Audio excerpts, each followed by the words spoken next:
Ever since 2015's The Secret Forces, we've been making these 60-card all-foil booster sets that give you a choice of building 3 different decks with them, using mainly cards from that booster.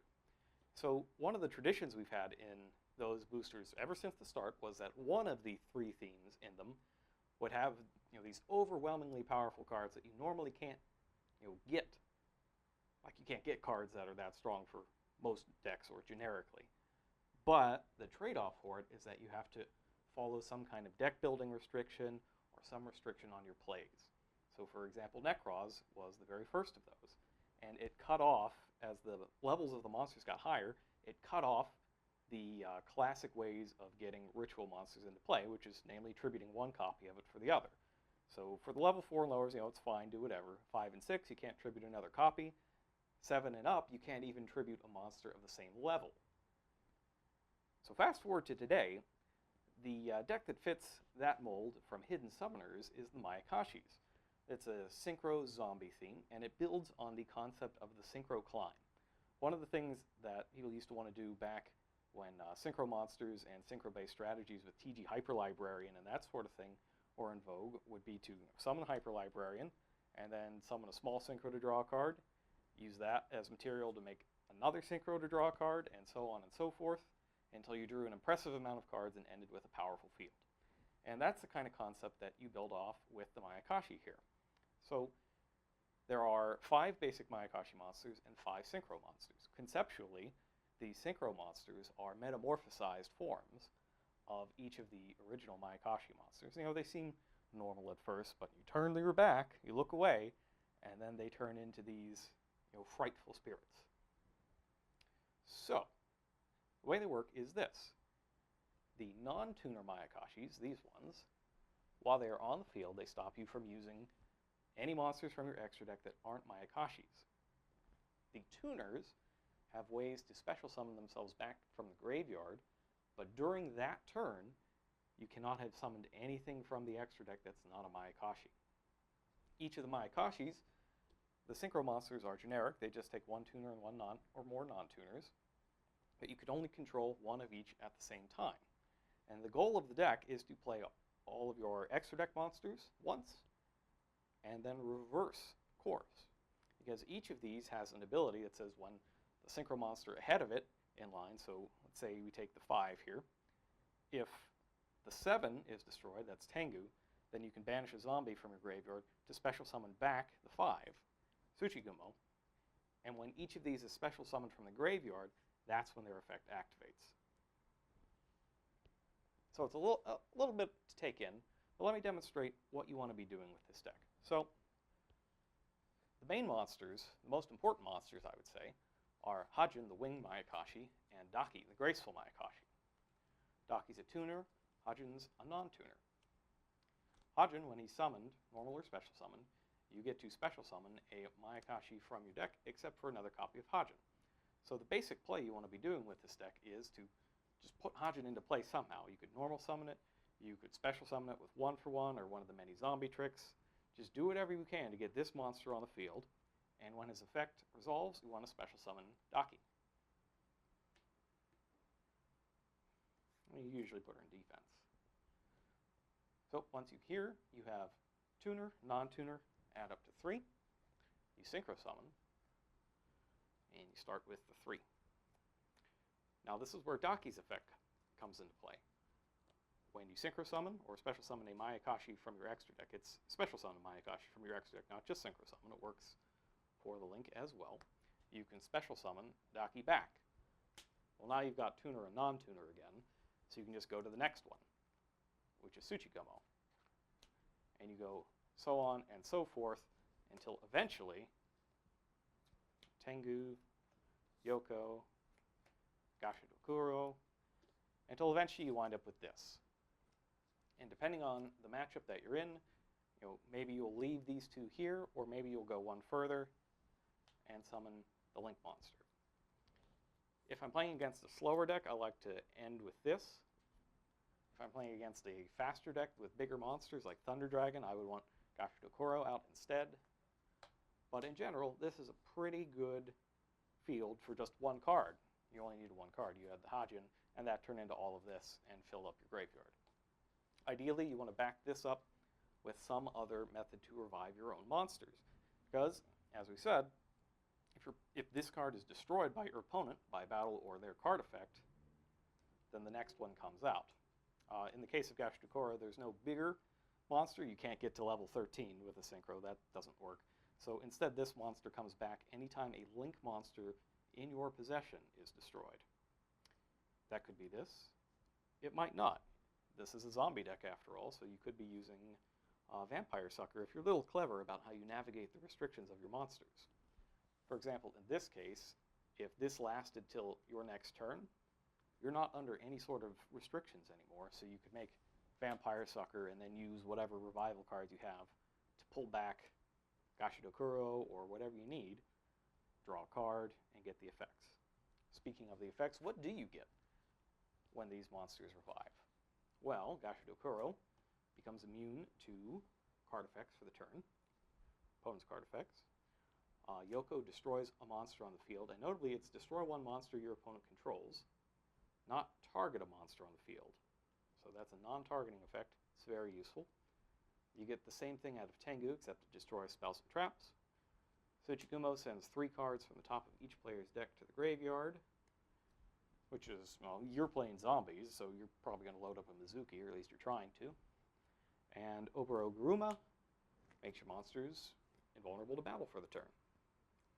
So one of the common criticisms of this deck, of course, is, well, nobody's going to destroy any of your monsters. And that's fine. That's great. You don't want them to destroy your monsters. You want to be setting up situations where you are proactively either crashing your monsters into your opponents or reviving them from your graveyard. And there are a lot of ways to do it. One is the Mayakashi-themed Mayakashi Metamorphosis. It's a trap that you can discard a card to target one of your banished Mayakashi or in the graveyard and special summon it back. And then that monster can't be targeted, I believe, until the end of the turn. Although this also locks you out of your extra deck, except for non-Mayakashi. So definitely play this during your opponent's turn. But there are all sorts of ways that you could revive your own monsters.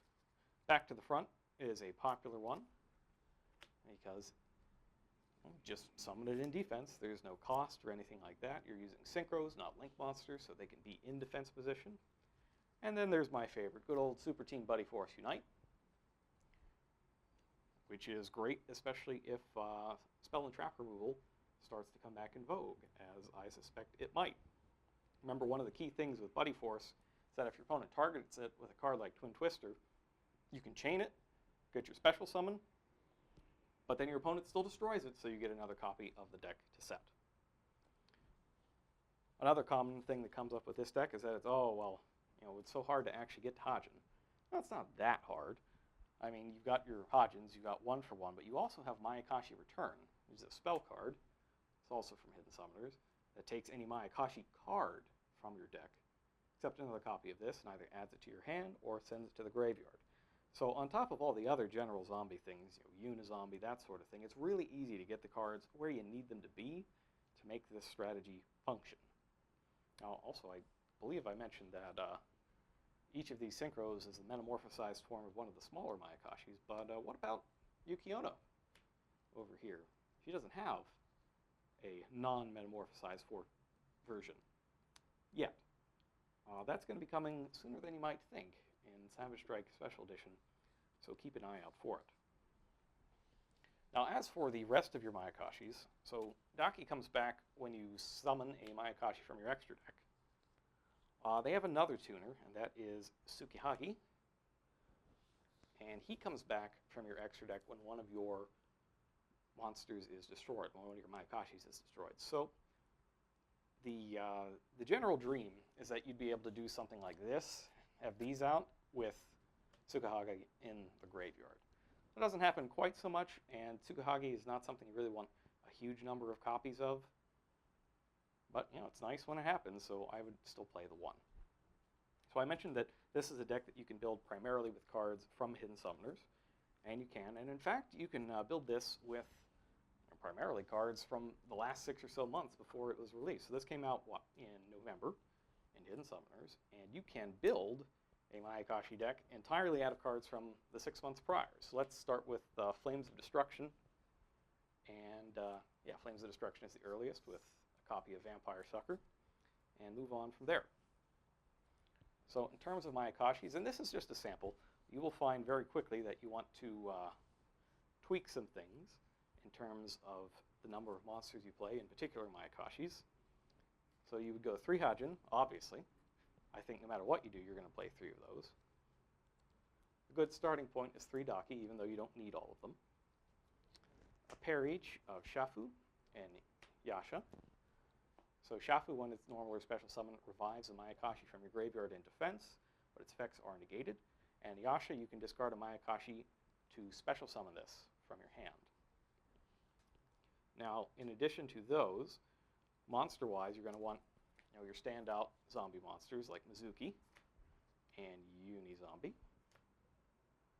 I don't have Shiranui Solitaire in there quite yet, but a blend with Shiranui could get a little better in the next couple of months, maybe around February 1st, if you get my meaning. In addition to that, let's go Ash Blossom and Joy of Spring. These are the ones from Shadows in Valhalla, or Shadows over Valhalla. And you might find more of these in the near future, perhaps sooner than you think. The Mizukis and Unizombies are from the Structure deck, Zombie Horde, that just came out. These, obviously, hidden summoners. And that does it for the monsters. Spell card-wise, well, you definitely want 3 copies of Mayakashi Return. This card's extremely powerful. Even if you're in the face of Thunder Dragon Colossus and you can't add something to your hand, this still lets you send something to the graveyard. So you could wind up with a combo like Mayakashi Return plus Shafu, and you would start your Synchro climb at level 5 instead of 3. In addition to that, spell card-wise, recently came back to 3 on the FNL list. 3 Called by the Grave.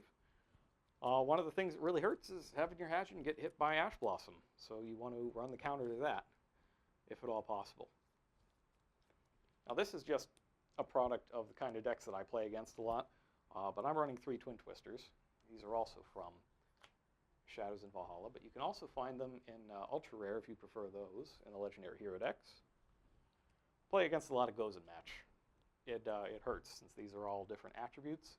You're good if it's just Rivalry of Warlords, since you're all zombies, but Gozen hurts. There can be only one also hurts. And then in addition to those, I got Monster Reborn, I got Foolish Burial, I got 1 for 1. Level 1 monster, that's obviously what you want to be summoning with 1 for 1. Foolish Burial is as good as it is in any other zombie deck. You send whatever you need. It's very often Mizuki. And Monster Reborn, same deal. Revive whatever you need. You could revive a Synchro, that'll trigger its effect, or you could revive Hajin, etc. Just keep in mind that special summoning with this is a once per turn thing, and you can only control 1 of each of the Synchros. And then in terms of traps, I want to get as much proactive revival as I can. So I've got 3 back to the front. I've got the 3 Buddy Force. I got 1 Mayakashi Metamorphosis. Mayakashi Return gets you a Mayakashi card, so you can search this out of your deck if you need it. And then a Solemn Judgment. These 2 from Battles of Legend, Relentless Revenge. And then for my extra deck, my only non-Mayakashi right now is Vampire Sucker from Plains of Destruction. Other than that, I run 2 Yuki-Onna, Link Monster. This is an interesting monster. So your opponent can't attack it if it's pointing to a Synchro monster. And then if a Synchro monster in your possession is destroyed by battle or opponent's card effect, you can have the attack of one of your monsters until the end of the turn.